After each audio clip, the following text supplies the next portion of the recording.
Yo, party people, what's good? It's Uncle Freezy, diehard Mets fan. I'm joined by national recording artist Jay Chosen One, the building. Salute. What's good, boss?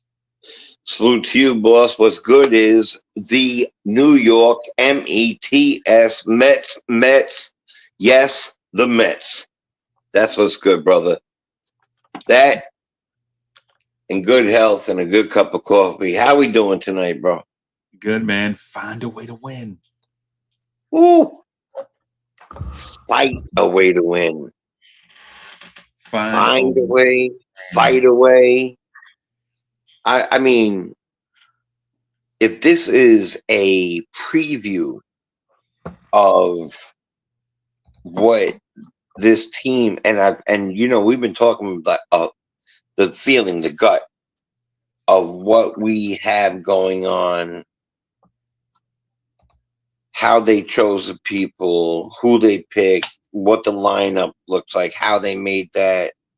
If this is a representative of what the season, I really, really feel, and I felt great yesterday. I feel better than that. I didn't go today. I told you because my daughter had the flu, so I got invited. Of course. And I felt bad. I felt bad for him for a minute. I was like, "Oh my god, Bro, let's go. no!" Let's go, bro. Well, where do we start? Let's start. How about with DP? How about let me start. Let me do just a real quick thing. Real quick. Yeah, of course. Do you think? So coming off of yesterday's win, which was beautiful offensively, pitching, winning covers up. So yesterday was beautiful offensively, but the pitching was was bad Thursday, right? Normally you give up 7 runs, you lose, right? Thursday's game, yes. You give up 7 runs, you lose, especially giving up runs late. You generally lose. Right? You give up runs in the 9th inning, you generally lose, right? Yeah, definitely. But in Thursday's win, there were moments where a win felt like manifest destiny, right? Like there were some things that happened, like everything that we were saying during spring training. If this thing goes right, we'll win. If this thing goes right, we'll win. If the lineup is stacked a certain way, we'll win, basically. And in game 1, things kind of went in that thing. Like if Carson Bench is a real right fielder, bro, he might win Rookie of the Year. Well, Carson Bench looks like a major leaguer, and he hit a home run in his debut. Right.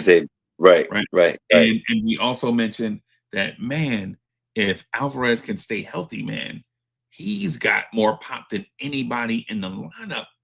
He goes yard yesterday. Thursday again. Listen. Don't worry about yesterday and Thursday. Keith and Ron were saying yesterday the entire day. Okay, it's no fair to us or to any viewer to have opening day and then a day off. So we're gonna say yesterday, and everybody's gonna understand it. Everybody's gonna understand 1,000%. What I mean, right? Yeah, but one of the other things too, I want to mention too, is that there were some things that we mentioned that if things go right, then this team may be special, right? Okay, so we play Thursday midday, things go just fall into that lane that it falls into the if lane. Those are no longer ifs anymore, right? Right, definitely no longer. So today, just like Jay the Chosen One and I mentioned, having a lefty after a righty, right, gets your eyes different in a lineup, right? So you get different too. That you remember we talked about that, right? Like, why do you have why have your best 3 pitchers like boom, boom, boom? Like, why is McLean not your second why, you know what I'm saying? But how did Peterson end up being the second pitcher? Basically, because he's a lefty. Because he's right? lefty. He's a lefty, right? And so you bring Peterson in, and he does exactly what we talked about. Gives that power lineup that scored 7 runs Thursday. They couldn't generate runs. They couldn't get anything going against Peterson. And Peterson's velo was down during the game a little bit, right? Oh, a little velo. Yeah, it seemed that way. It seemed like, and I want to say it's early in the season and it was cold, right? I'm not saying that he's injured. I'm just saying nobody. It was the first game. It was the first game. You go out there, you do one or two things. You either throw the ball with all you have and you don't locate, right? Or you throw the ball with most of what you have and you pitch. Yeah. So I think that's what he did. He was locating. Yeah. He was locating fantastic. Right. And so, but the thing, but ultimately, the Pirates got a different look, right? They got a look yesterday. I mean, the Thursday, and then they get a different look today. You know what I'm saying? From a lefty that's kind of crafty, that locates. And so we're in this game where it's like, hey, man, nobody can score, right? And so just wanted to just preface everything that we're saying with this, because today's game was not one of those games where the Mets forgot how to hit. The Pirates management were saying, listen, the Mets are only swinging at strikes, right? We don't want to throw them strikes, right? We don't want to throw them strikes. We want to throw them pitches that look like strikes early and see if we can make them fall into the mousetrap, so to speak. Absolutely. Right? Let's start these pitches on the outside of the strike zone and see if we can get them to chase. Absolutely. Right? Ironically, it wound up biting them in the behind off the Robert home run, but that was the strategy, and the Mets had to adjust. Once the Mets adjusted to what they were doing, like all those changeups that started in the bottom of the zone that fell beneath the zone, that wound up coming back to bite the Pirates. But it sure did, and that was a definite. That was a game plan by them. By the way, first of all, I want to say peace to all the Mets fans out there. Thank you for checking in with us. Thank you for the chat. JJ, we see you. The regular myth happens to be my little brother. He's out there in England right now, checking in with us. Salute. When I say my little brother, little brother from another mother, but no more my life. And I was on the phone with him when it went down, and he was whispering. It sounded like a scary movie because he was about a minute ahead of me, right? And he was like, "Oh my god, oh my god, oh my god, right?" Right. I'm like, "Don't say nothing." So shout out to everybody else who's online with us. Thank you for being here, of course. And I know you guys are equally as excited as us. Sorry about that, Uncle Freeze. Let's get back to it. No doubt. When I was going to mention about the Mets pitching staff today, I think Devin Williams was super cautious today. Super cautious, but had some pop on that. He was cautious, but that high heater that he threw him at the end, had life. The deception of it, like you could keep on the change up, and then you could throw the fastball right by him because he's sitting split. He's like, I don't know what's coming to change on a fastball, and then by the time you recognize it's a fastball, it's by you. Yep, good call. Yep. So it's one of those things. Love lady with the sweeper slider mix, a little fastball in there too. That was he was a little cautious. Also, either way it goes, the Mets pitching staff from one game to the next, you give up 7 runs in the opener, and then to give up 2 runs, and the very next game that you play is amazing in that the 2 runs that they gave up, one of them probably shouldn't even scored anybody. That ball down the first base line, that scored the run. You're like, what do you do right? There's nothing you can do about that.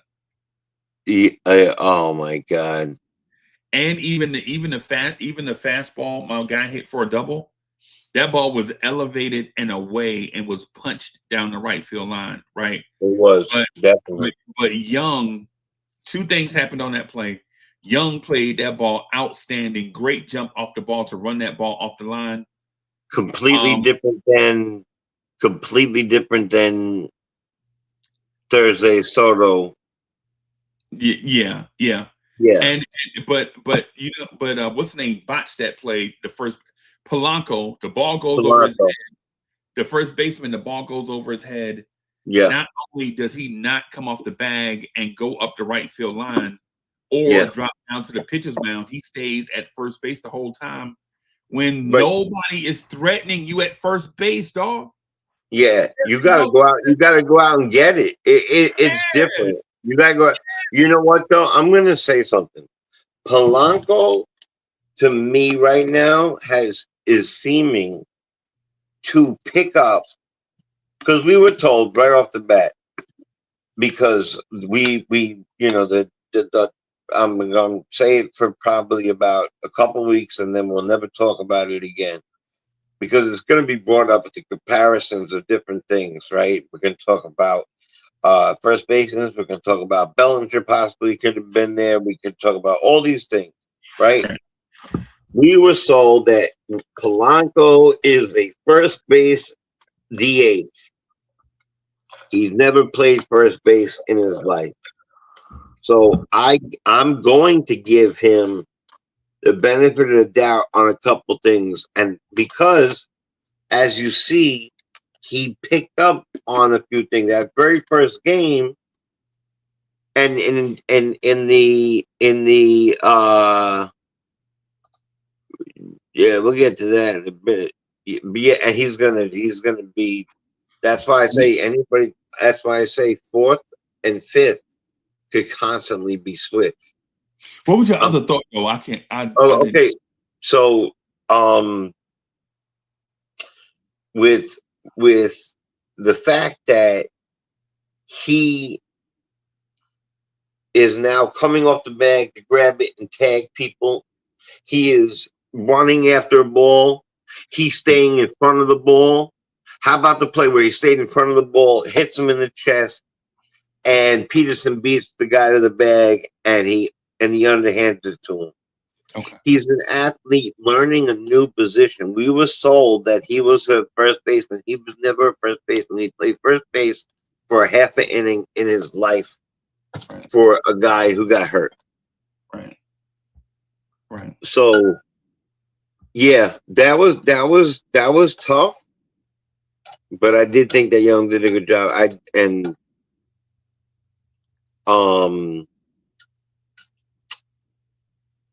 There was one more thing I was going to say. I can't remember that because I read the thing on the whatever. But he's going to learn. He's going to learn to come off that bag. He's a work in progress. Yeah. Right. He seems like you remember Little League?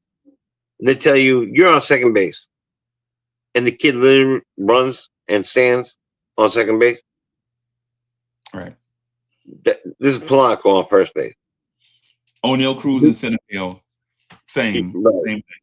Even though he played all last year in center field, it's still a new position. Right, and I think it's also mental. Right, you got. Am I in the right place? Am I doing the right thing? I don't want to be yelled at. I know I'm in New York. I'm going to be scrutinized by the biggest mega conglomerate. News everywhere. Right.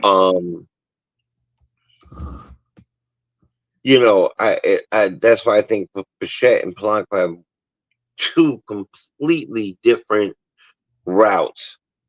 Bichette, the all-star shortstop, who was never really the greatest of fielders, but could hit and do all these things. So we move him over to the same side of the field. Polanco coming off a year with Seattle where the whole team was dope and he played DH. Yeah. So gotta have a little. I really believe we're gonna have a little patience. But from what we see right now, would you say that even though he should have ran out for the cover up or should have come more like the bag right now is like his safe. What do they have that? His blankie.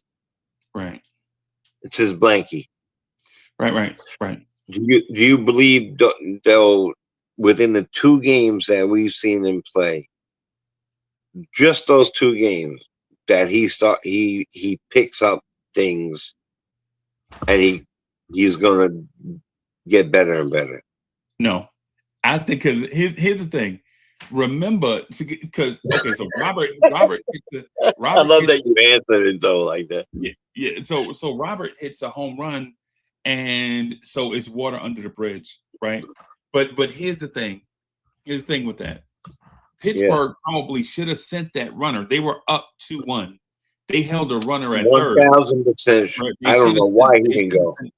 They should have sent the runner because balls that deep in the corner when your runner is already running it at full speed and your third base coach sees that there's no cutoff man to cut the ball, you send them because the ball tends to lose steam and then you got to run to the ball and cut it off.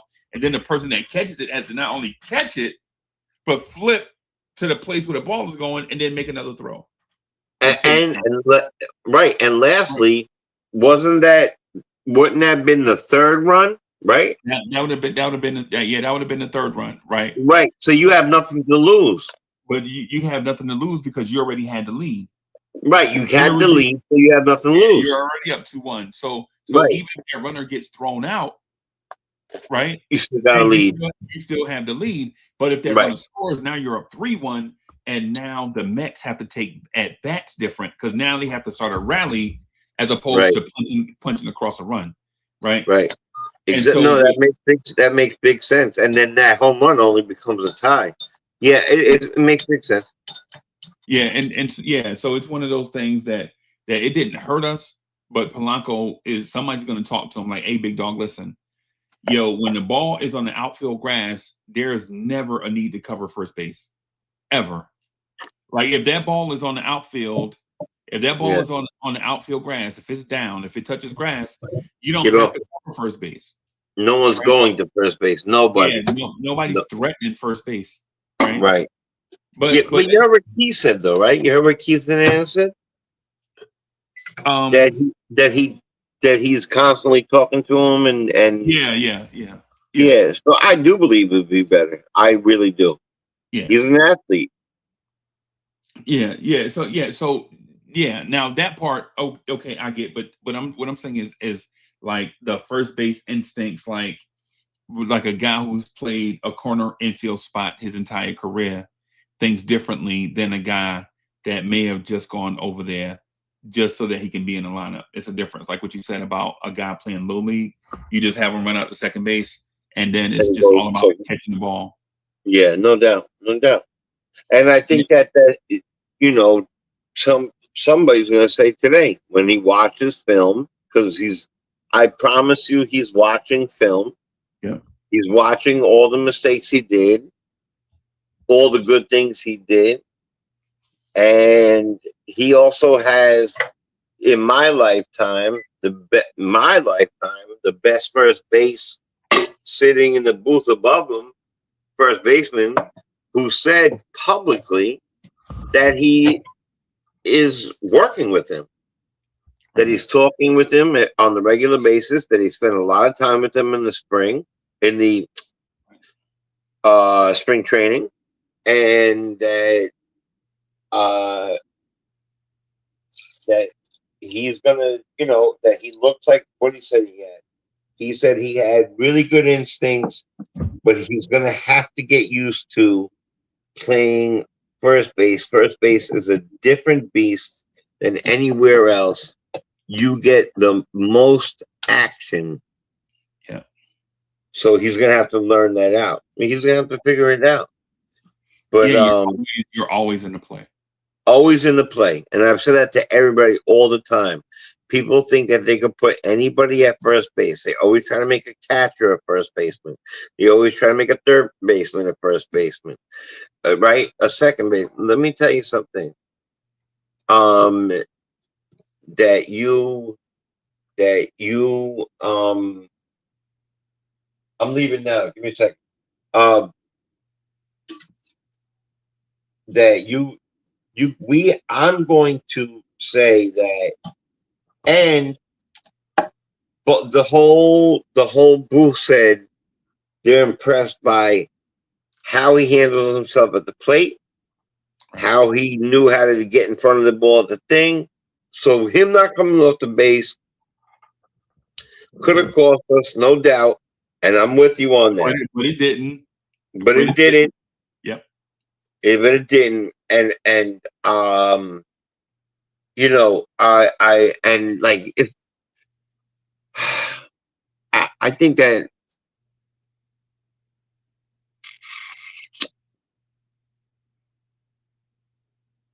we gotta give but I'm willing to give him the benefit of the doubt, because you're really, think about this. You sign a 2-year deal. You probably could have got probably a 3 or 4-year deal, probably around the same money or maybe close to it, because you just had a great year. And you come to New York to try the hardest position maybe, or one of them, in front of New York media. Right. So it could have been a very costly mistake. There's no doubt about it, and I'm not downplaying that mistake at all. Right. But how did you like the aggressiveness from the Mets batters in today's game? I would give them. I liked it from most of them. I liked the aggressiveness of most of them.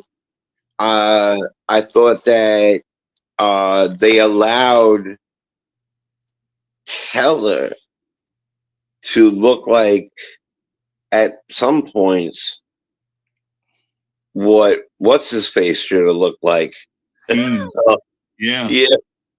Like, what are you doing? This is not schemes. But as Gary was saying in the thing, that Keller, he's always plays tough against us, and he's not a bad pitcher. He's one of the people we were talking about. Well, if we trade for this and maybe Mitch Keller and blah blah blah. So I like the approach to the plate. I think that we watch the first game of the year and we say to ourselves, Ben's is going to hit one every day. He's going to hit one every day. Alvy might hit one now. Yeah. But wouldn't you know it, just like I said early in the season, one of my favorite approaches of the day was Torrens. Yeah. He just has he's not a hitter like the rest of them. I thought the approach by I thought that I'll do it real quick. Lindor had a good approach at the plate. Right. Soto, a little jittery, maybe. Maybe antsy. I can't think of the word I want. Right.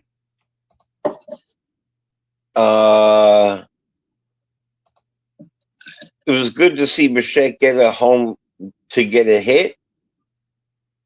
Right. But at the present moment, I don't like his approach at the plate. Okay. How do you feel about Bichette's approach to the plate? I think he'll be fine. I just think it's early. It's game 2. Yeah, it's game 2. I just mean today, Yeah, like the last 2 days. yeah. I think Bichette is gonna be. I think Bichette is gonna be fine. Right. Yeah, I think he'll be fine. Like the what Luis Robert proved today to everybody is you don't have to beat a team 900-1. You just need to score one more run than the other team. Today it was 2 by technicality, right? Because he hit a 3-run homer, right? yeah, What I would say is this with Bichette, just like Soto and Lindor started a little slow last year, and we were still winning. Remember, we started slow last year without Lindor and Soto coming out the gates on fire. Remember, it's like it took us like 40 games for Soto and like 20 games or 15 games for Lindor, right? So Lindor's always notorious bad April. yeah, Notorious bad April. yeah. So the thing with Bichette is I'll just give him some grace, like it's only been 2 games, and in the 2 games that he played, he faced Paul Skeens and Mitch Keller. Right, definitely. Yeah, right. Why not? But have the best possible. Why not? Yeah. So with Bichette, I know he had at bats against relievers and all that stuff too. I'm saying it's a little bit early. I'm giving him some grace, right? I'm not ready to trade him for some prospects yet. I'm just I'm saying with Bichette, unless it's a good one.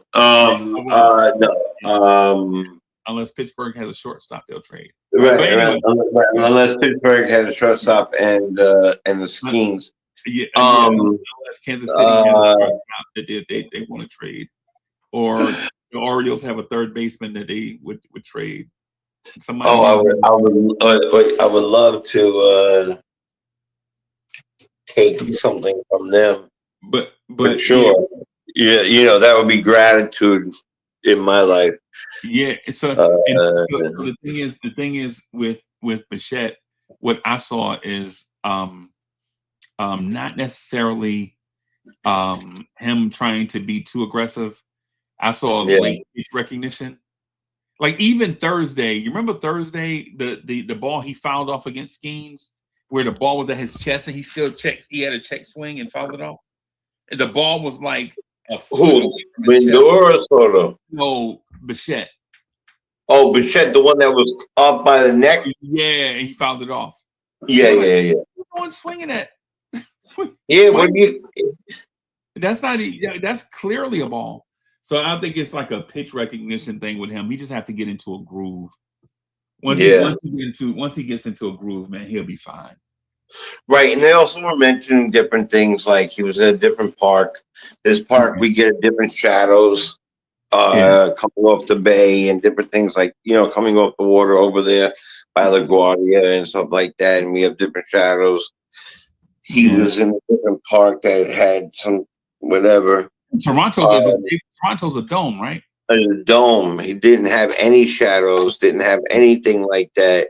So he's got to work out all these brand new things. And you know what? I'm telling you, listen, chat and all the people, the replay gang and all the people out there, listen, I'm telling you now, this is yes, he did. He did.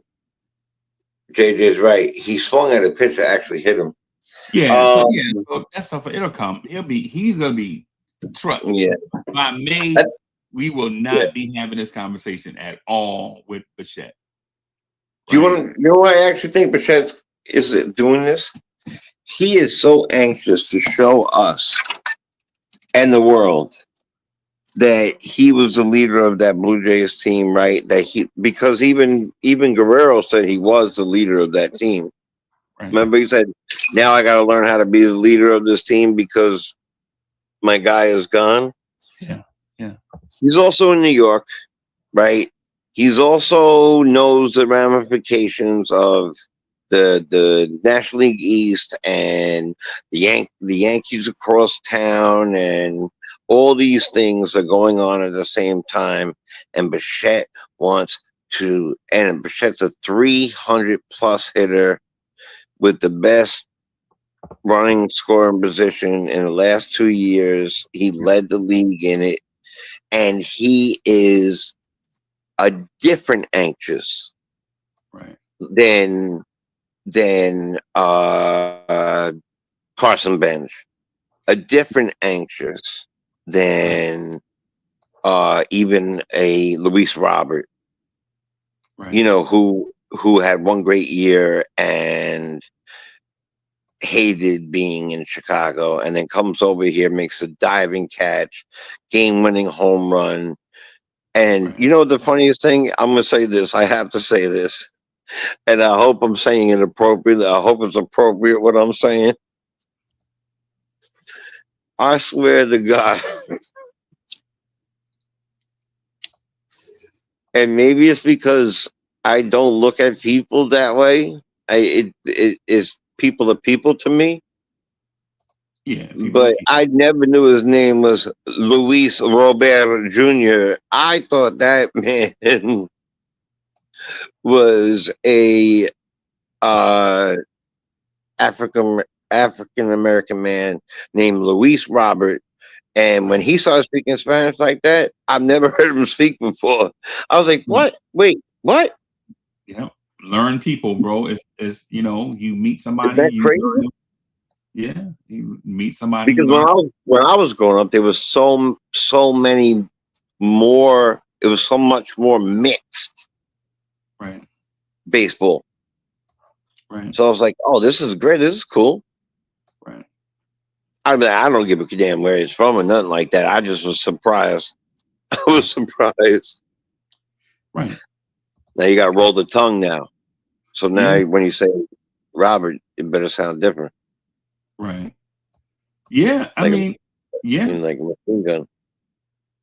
I would. The thing is with the Mets and their aggressiveness and things of that sort coming out of spring training. You have guys, you're used to seeing AA, AAA journeyman pitches, and then now once the season starts, you're seeing the best of what everybody has to offer. So once we get in that mindset of these guys can't beat me, then I don't expect the Mets to get off to a slow start. I actually expect the opposite. I actually expect the Mets to probably be somewhere in the neighborhood. I looked at the schedule earlier, so I looked at 30-0. Yeah, well, probably. Yeah, I think we're not going to lose a game in April or May or June or July or August. No, I'm joking. Yeah, maybe September, October, then November. Maybe the first game they'll lose will be next spring training. Yeah, maybe. Yeah. No, we look. The schedule when we were talking about it yesterday night, they're not playing the toughest people. I think they have a couple of. I'm not by it right now. And I left my other phone upstairs, and I wanted, so I have to run back up there.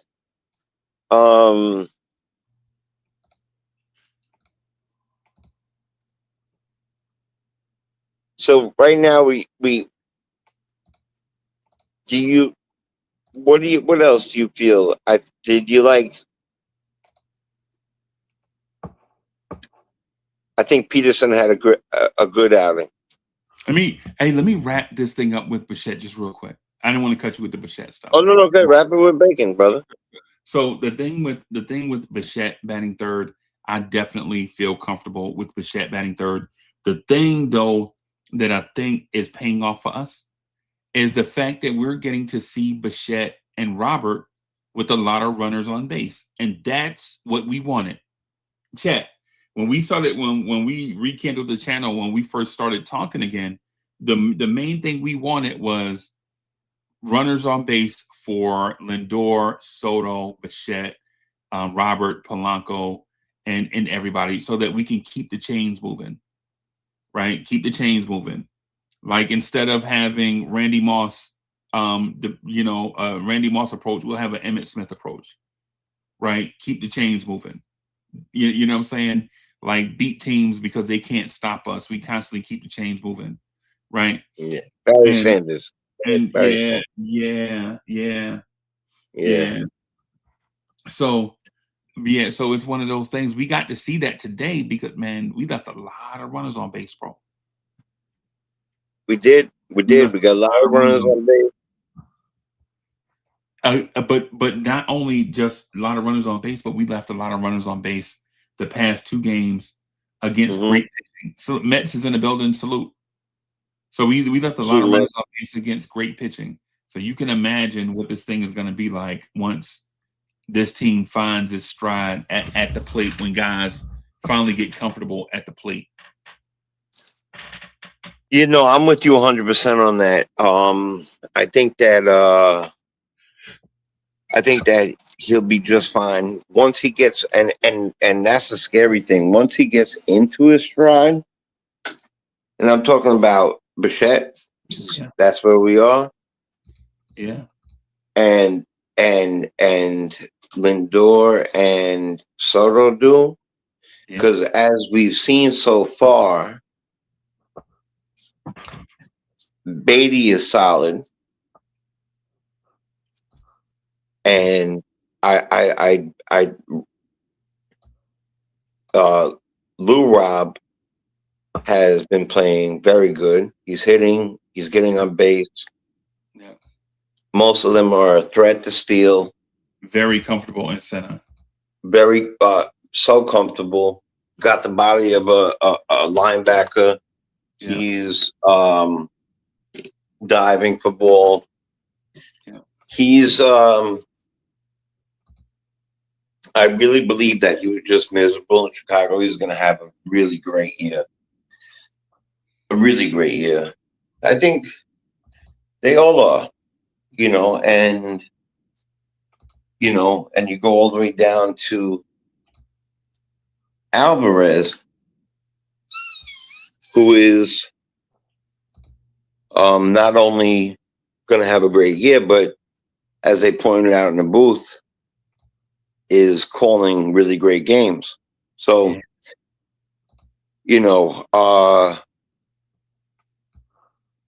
ironically, where I was going really quickly was I think Peterson had a better start. Not that, they compete against each other in different ways, right? They want to make each other better. Right. Yep. Yep. But he had a better start than Peralta did. Okay. Yeah. He and so the key to Peterson is he had a good first half last year. Yeah. So we know he could do it, but I want to see him just be consistent. And then we got, I don't know how much longer Garcia lasts on this team.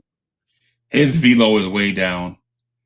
Right. Yeah. On the David Peterson thing though, David Peterson is this. He's always a consistent guy. Start the season, you know what you're gonna get early on.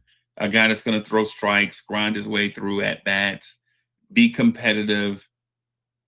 David Peterson, Clay Holmes, though, July, Sean Manaea, July, August, September, they tend to kind of fade a little bit. Fall off a little bit. Yeah. Yeah. And I think that's why probably Manaea, well, we know why Manaea went to the bullpen, but he may come in for some of those starts because of Kevin the house. What's up, brother? Yeah, I know. Please don't remind me. Please don't remind me. But you know what? I was warm watching it.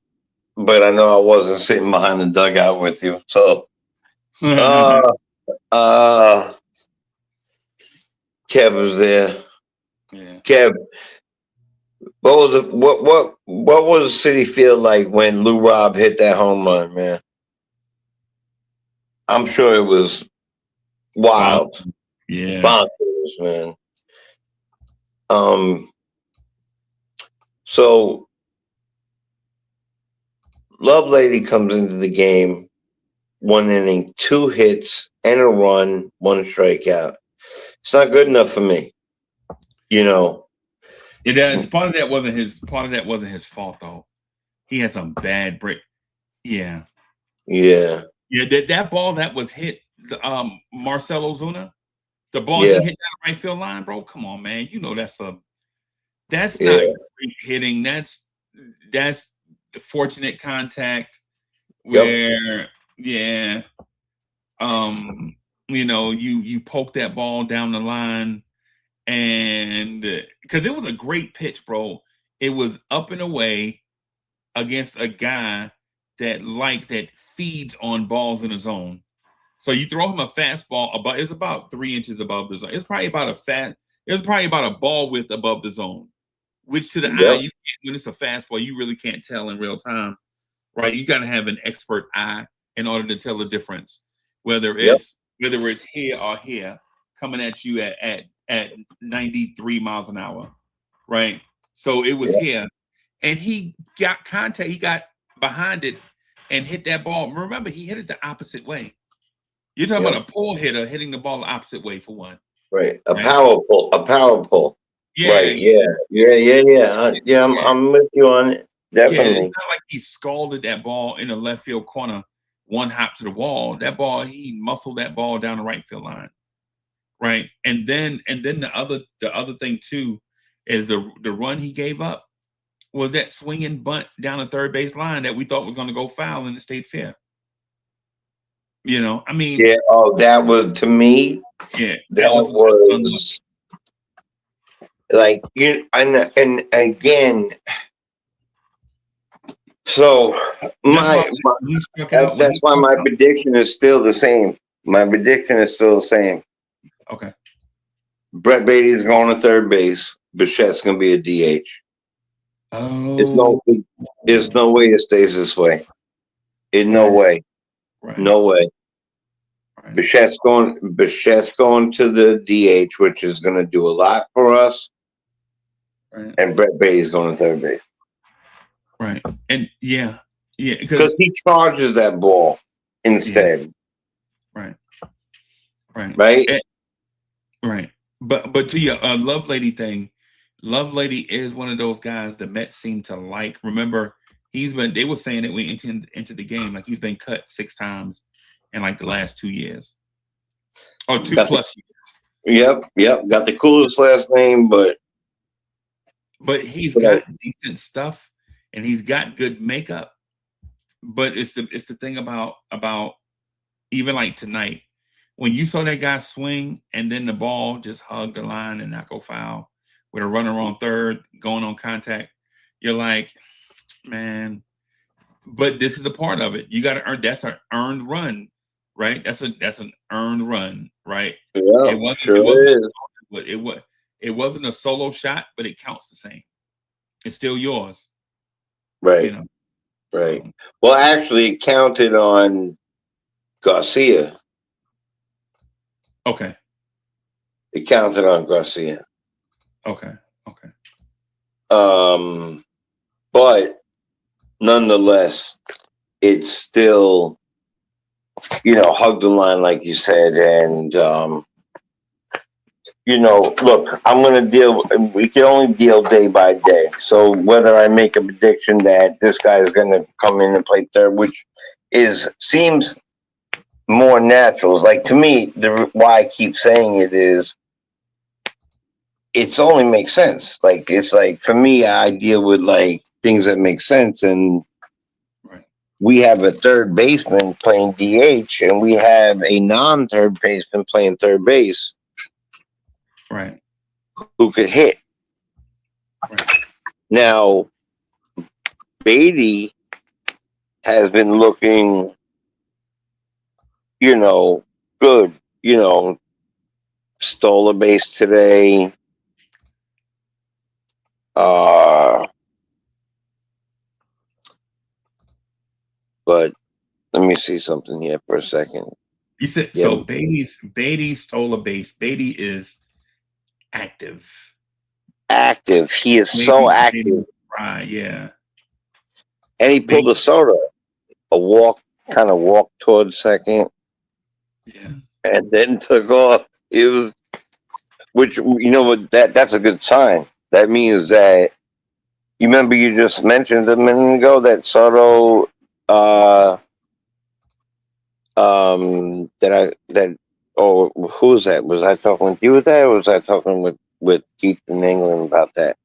The fact that I don't know if you saw it, that Soto and Benj are like inseparable right now.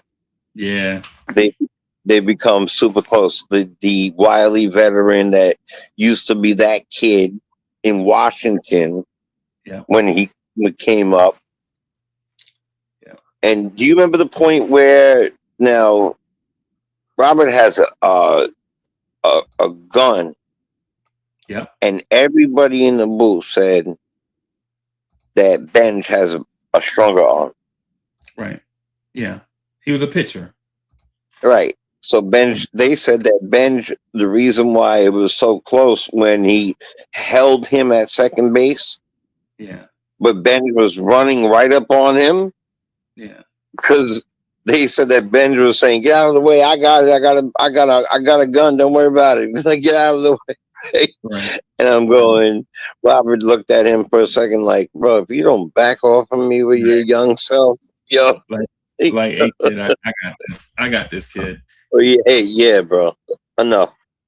Yeah. Yeah. But there was two people I was really happy about. Three actually. I'm gonna name the three people I was really, really happy about, and one of them I was happy for you. It was funny. Vientos pinch hit. Yep. Yeah. I was gonna get to that. I want to get to that too. Right. Yeah. I thought that this guy has been solid for a couple of years now. Brooks Raley. Right. Solid. Comes in, 2 strikeouts. Yeah. Should never have left the game. Should have been Rarely stays, and then Williams. I think he left. I think he was thinking about tomorrow. It's the I reason. could agree with. I could Yeah, I agree. think because in a series where you're down 2 games to none, you don't want to get swept if you're the Pirates. So you can best believe the Pirates legitimately don't want to start their season 0-3, knowing that they started their 3 best pitchers, right? Because Meanwhile, think about how much their bullpen has been, and I'm saying this from the Pirates' perspective in terms of Mets preservation. The Pirates are going to come out tomorrow guns blazing because they don't want to come out and be down. They don't want to be 0-3 to start the season, knowing that they their best pitchers and now their worst pitchers are going to be up in a series next for them. And so you can expect them to come out. And if you're the Mets, you know that you're in a division with the Braves and Phillies. Every game matters. You have to win every game because you don't want to get into September and be 3 games back because you gave away a game in Florida, you gave away a game against the Pirates, and maybe you gave away a game against the Reds or somebody. And now you're 3 games back and you can't catch the Phillies. Yeah, and now some silly stuff like that. Yep. And then you have to start your playoff journey on the road in Los Angeles against the Dodgers. Right? You don't want to start your playoffs like that. Every game matters.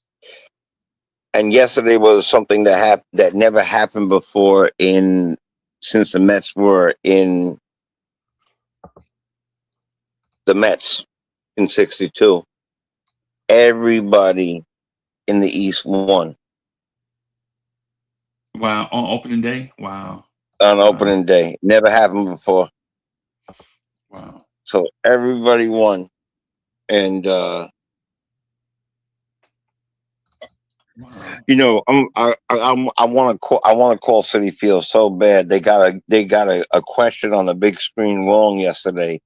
Who was the other rookie that hit a home run on opening day? Oh, they got that wrong.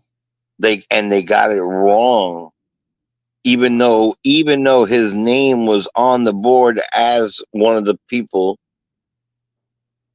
They picked somebody else, and I'm like, it's Kaz Matsui. It's Kaz Matsui. Right. And they said it was somebody else.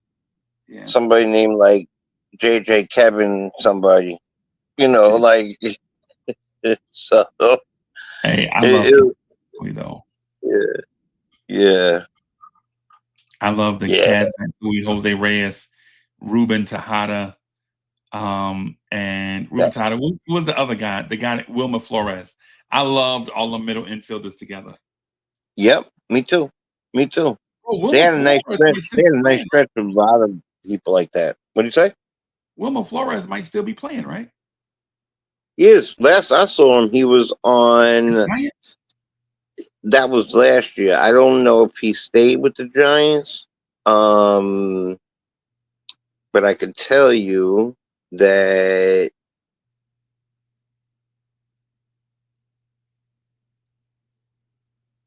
he is. Ooh, sorry to hear this. He's still on the Giants. He's out for the whole entire year. Oh Knee man. procedure. I feel bad for him. And this is, oh man, I feel bad for all of them. Well, this was kind of them. They signed. He goes out for the year. The Giants. He's out for the season after a knee procedure, and a month later, the Giants signed him to a 2-year extension. Yeah. So, is he playing now though? Because I don't know if that meant he was out for the season. How old is he? Uh, 34? I just left that to see that Paul George hit a late triple. Okay. Um, I didn't need to see that, but that was over Charlotte. Um, he is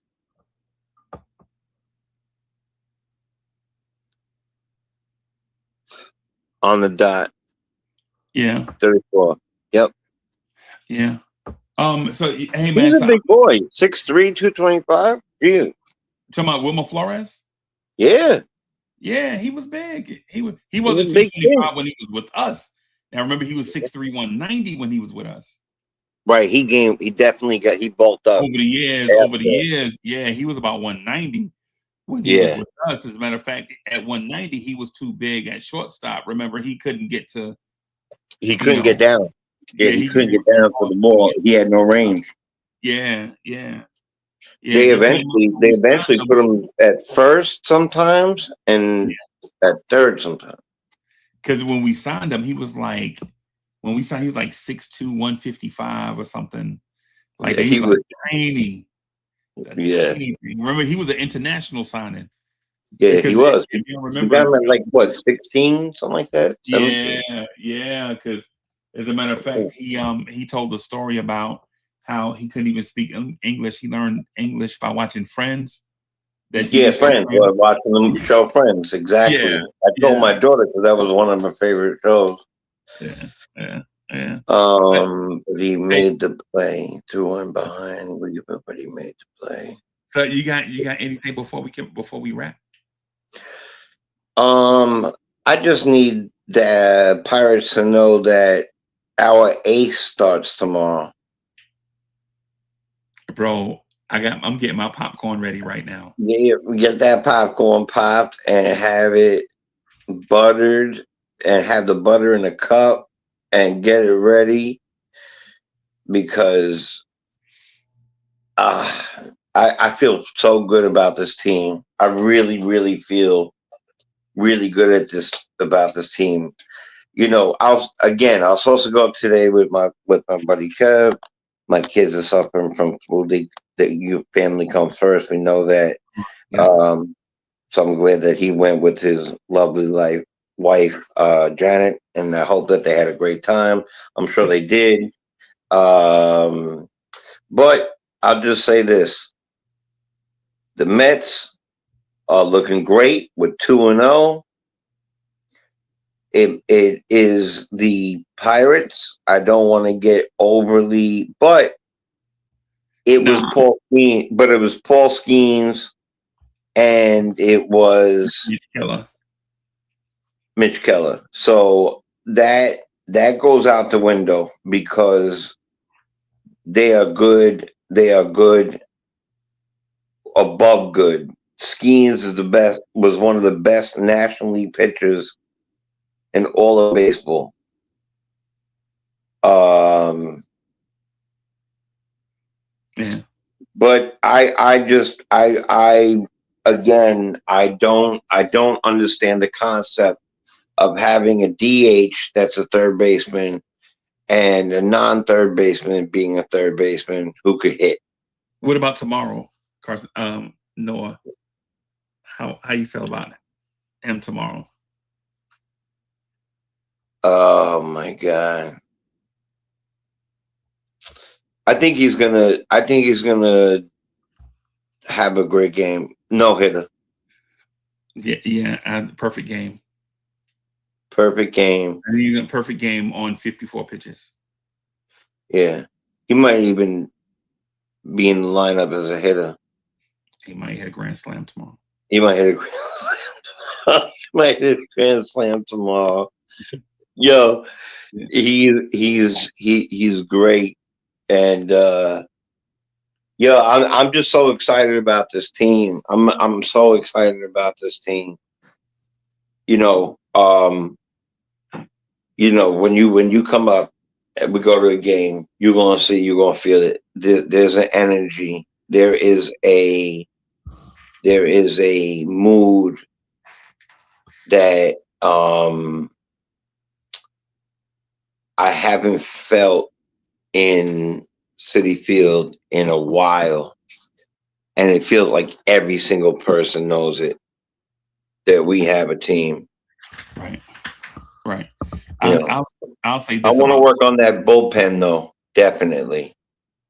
Right. I think I think in about 14 days, I think we'll be having that conversation. Definitely. Right? And I'm saying because I think the Mets will do something in about 14 days. I agree with you. Tomorrow we'll definitely get to see. Tomorrow, the travel day is usually when your older vets get rest. It's too early in the season now, though, to see massive substitutions. So I expect to see Soto, Lindor, Bichette. What I do expect, though, is maybe to see Terrens start tomorrow. He probably will. It's a 1:00 game. Yeah. And I'll expect to see Vientos DHing for Beatty tomorrow. So that's what I'm expecting. Like, I think you'll see a couple of subs tomorrow, but I think you'll have the bullpen will be on prime alert because I think this team is going to go out of their way to make sure that our starting pitcher tomorrow gets. I think they want him to win Rookie of the Year, and so I think they're going to do everything they can to help this kid win Rookie of the Year. No doubt. I'm with you on that 100%. And as far as I just wanted to check what side of the plate this other guy. All right, so he's a righty. He's a righty. Medalinsky. Yeah. Carmen. Yeah. So I expect Vientos to get some at bats. You know what I'm saying, tomorrow, because basically everybody on the roster played today. All the position players played today. Right. So, but anyway, and Terrens had an at bat. Yeah. And played an inning. I think defensive substitution. Yep. So and he got that hit, beautiful right to left field, just the way he does. He's a good pull hitter. Yep. So okay. I think that we look forward to it, and I got to get this. Where is it? I got to get this thing that my son's girlfriend made, the one that has the Knicks on one side. Yeah. It's a blanket, and on the other side has the Mets. Yeah. Yeah, it's hard to see in this lighting, but there you go. Yeah, man. Now I gotta turn it around. Yeah. Hey, thank y'all, chat, for coming through and hanging out with us, man. It's the New York Mets Lounge. We appreciate your thoughts and all the comments y'all put in the comment section. I guess we'll see y'all tomorrow at some point after the game. Yeah, after the game. Yeah, let's go Mets. Let's go Mets. Let's go Mets.